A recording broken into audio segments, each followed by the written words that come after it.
no stopping us now, minion! Together, we shall free Pandora! I will lead you into battle! I will destroy Handsome Jack with my bare hands! I will... Stairs? No! This ain't no place for no hero. This ain't no place for no better man. This ain't no place for no hero to call home. Borderlands has always felt like playing a very violent episode of Looney Tunes. Maybe it's the cartoonish look, the zany cast of characters, or the over-the-top violence. Regardless, the marriage between RPG and FPS worked very well together when the first title debuted in 2009. Gearbox Software has answered the success of the first game with Borderlands 2, but can the addictive pursuit of weaponry and mayhem be sustained for another trip through Pandora? If I sound pleased about this, it's only because my programmers made this my default tone of voice. I'm actually quite depressed. There's more direction than just looking for a vault and gathering the keys this time. The evil corporation Hyperion has utilized a mineral obtained from the vault opened in the first game to establish itself as a dominant power. The face of this company, Handsome Jack, is your typical megalomaniac set on discovering the location of another vault, going so far as to summon you just to eliminate the competition. Luckily, Claptrap and the mysterious entity Angel dust you off and aid you in your mission of revenge. You won't need any backstory from the first game, but fans will be quick to recognize the original cast, who are now fully established characters that can talk. You can poke holes in the plot all day, like why Handsome Jack is simultaneously trying to kill and manipulate you, or how someone miscounted how many vaults are on the planet.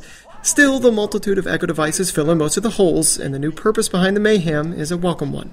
I am the last Claptrap in existence, and I am going to teabag your corpse! The story works, but it's the voice delivery that really shines in this game. Personalities are rich in character, and the talent in the voice cast is exceptional. Such iconic meetings with players like the eccentric Tiny Tina or Redneck Scooter will encourage you to pursue a few side quests just to hear more of their exchanges. Just put my damsels near the choo-choo track and set them off! Good plan, great plan. Not to be outdone by the voice work is the return of the cel-shaded influence of the first game.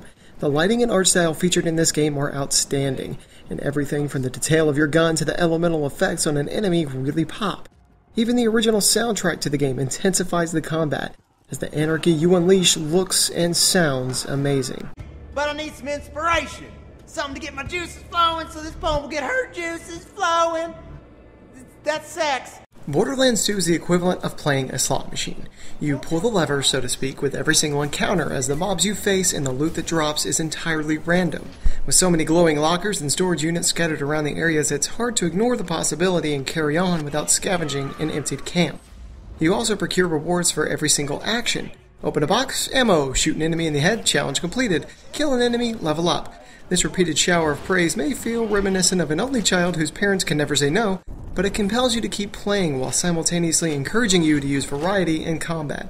It's a game that keeps you guessing, keeps you interested, and keeps the encounters from becoming too stale. Minion, I've started my attack! I'm gonna tag every inch of this mountain if it's the last thing I do! Let's go!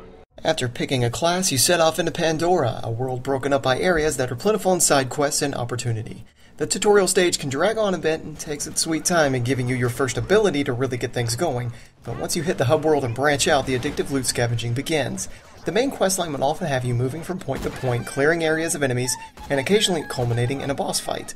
These can be grand in scale, but disappointing in execution, as little mechanics are required besides strafing and holding the trigger. Not to mention death is the opposite of taxing, only deducting a small percentage of cash from your Donald Trump-influenced bank account.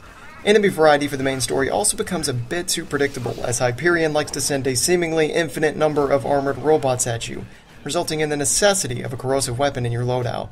Luckily, the combat and gameplay remain satisfying, and the glee of landing a headshot or recovering from last stand to mow down the opposition rarely loses appeal. Pilfer the lost staff of Mount Schuler. Then you shall bring me the head of the destroyer of worlds, and then you shall dance for my enjoyment! Remaining a high point of the game, the arsenal you discover is impressive in both scope and design. You continually shuffle your loadout upon discovering new chests and weaponry, and every item has some sort of distinction to it. Some guns reload with 2 clips, some use red dot sights, and some use burst fire instead of automatic fire. It's always refreshing to join up with a group and see weapons you have yet to run across. Most also come attached with elemental effects like corrosion to burn away armor or shock to deplete shields. With the ability to carry up to 4, it's a smart idea to keep multiple effects handy for any situation. The appropriated stats attached to the gun partner up with the preferred class tree. You can carry your tune a multiple number of ways, crafting a melee-heavy gunzerker or healing-centered siren. The hybrid potential of classes and daunting weapon variety allows for a lot of personal touch in your preferred method of attack. You ain't no Hyperion robot. You're a Vile Hunter, huh? That's like a unicorn. Playing solo is okay, but the cooperative play is what makes Borderlands 2 great. The more players you have, the tougher the enemies become and the better loot you come across. Running into clones of your class results in little issue, as the trees are diverse enough that varying playstyles will meld together perfectly. Still, assembling a diverse 4-person group of each class is the best experience. The biggest disappointment with the co-op is that loot is not your own, meaning the purple items players covet are snatched before you can even read the name. In a game that focuses on cooperative play, putting in competitive loot that I have to race for after defeating a boss seems like an odd move. Still, the multiplayer works well, and the ability to turn your game from private to public on a whim makes the drop-in, drop-out multiplayer the prime way to play, as long as it's with friends. Climb back up to the tram, or you'll go insane. What? That's a rap song I wrote. How you like me now? How you like me now? How you like me now? How you like me now? Remember. Though it doesn't really feel like a sequel, Borderlands 2 is still a pretty fun game. The witty dialogue keeps you entertained from the first to the last chapter, and the multitude of crates holding promise of legendary weaponry keeps you hungry for more. There's even a Vault Hunter mode with more difficult enemies and better loot for a second trip through the game. I was just disappointed at the lost areas of potential that were not addressed, such as vehicle combat, improved boss encounters, and better safeguarding for multiplayer loot. Still, with the latest edition of the Mechromancer and forthcoming DLC content, I find myself overwhelmed and overjoyed with all there is to do on Pandora, even if it does feel a little familiar. Right! I don't have one. Minion, can you blow into this thing? Maybe liven the party up a bit? Yay! You enjoying the party?